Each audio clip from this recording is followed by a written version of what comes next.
Come si può vedere in queste immagini, che ho ripreso mentre percorrevo la strada a ridosso delle mura di Paestum, ci vuole un bel po' di lavoro per issare un blocco ad un'altezza di 4-5 metri. Pensiamo ora che le mura erano alte fino a 7 metri, con una lunghezza di 5 chilometri. Quindi si può immaginare che i costruttori originari abbiano avuto non poche difficoltà a sistemare 60.000 o 70.000 blocchi. A meno che non avessero mezzi adeguati. Ma non solo, a meno che non fossero gli stessi costruttori, oltre che in possesso di tecnologie avanzate, anche superiori dal punto di vista della statura. Infatti, quella che noi chiamiamo mitologia è chiara al riguardo. Alla costruzione delle mura di Troia, per esempio, parteciparono gli stessi dei, i quali, volendo dare maggiore protezione a un loro discendente, lo aiutarono a costruire le mura.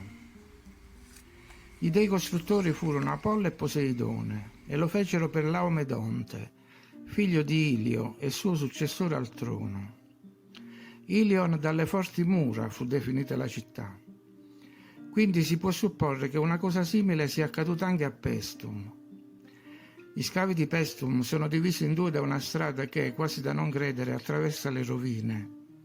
Nella parte ovest ci sono i templi, nella parte est i bar e i negozi di souvenir, che sono stati costruiti dentro le mura. La parte intorno ai templi è stata riportata in gran parte alla luce. Nell'altra metà, invece, si possono solo ammirare le mura, che culminano nella porta Sirena.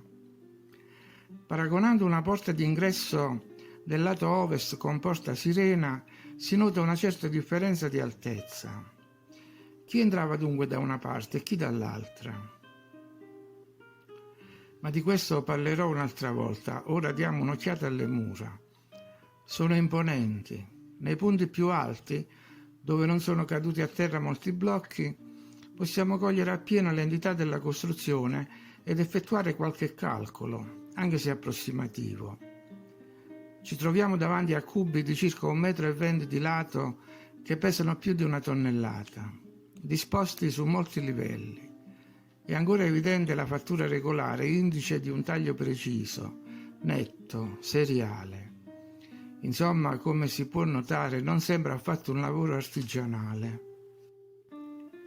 Un calcolo approssimativo su una lunghezza di 10 metri ci dà il risultato di 30 o 40 blocchi, i quali, calcolati per i 5 chilometri dell'intero perimetro, più il lato interno, più i bastioni e la rifinitura delle porte, ci fa giungere alla cifra di 60 o 70.000 blocchi, di cui ho detto prima.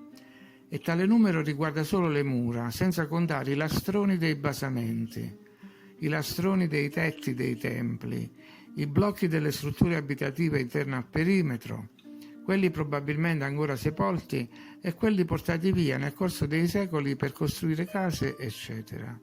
Si potrebbe arrivare quindi alla cifra di 100.000 blocchi, il che, come si può immaginare, è poco compatibile con il lavoro di una colonia greca del IV secolo a.C. Perciò la spiegazione, a mio parere, deve essere un'altra ed anche abbastanza semplice. A costruire queste mura, così come in centinaia di altri siti sparsi su tutta la terra, sono stati esseri appartenenti a una civiltà anteriore, dotata di mezzi sofisticati sia per il taglio, sia per la lavorazione, sia per il trasporto. Chi erano e da dove venivano i costruttori? All'interno delle mura e intorno ai templi possiamo rinvenire altri indizi. Ci sono pietre con altorilievi che poco collimano con la simbologia ellenica, prove di tagli simmetrici su materiali diversi, sovrapposizioni millimetriche, scanalature precise. Osservando i fregi, infine, si possono effettuare comparazioni. Questi, per esempio, sono uguali, anche se più piccoli, a quelli delle mura di Machu Picchu in Perù.